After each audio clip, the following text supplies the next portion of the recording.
How to transfer crypto from Bitget wallet to Binance exchange. Hello everybody, welcome back to another video. In this video we're gonna learn how we can transfer crypto from Bitget wallet to Binance exchange. So without any further delay, let's begin with the video. But before beginning, I want you to make sure to hit that like, share and subscribe icon.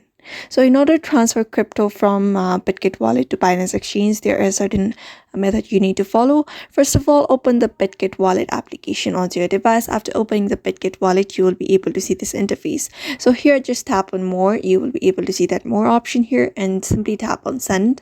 After that, enter send, tap on the token that you want to send. So here, for example, I'm just going to select Bitcoin for now. After that, you just need to simply enter the receiving address and the amount, and that's how you basically transfer. So in order to get the receiving address, you just need to simply go to Binance app.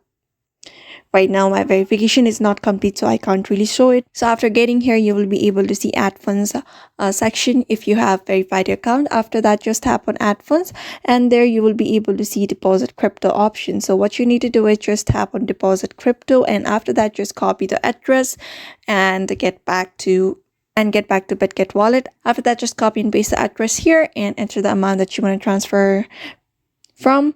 And just like that, you can transfer crypto from Bitget wallet to Binance exchange very easily. So therefore, I hope this video was helpful to you, and thank you for watching this video.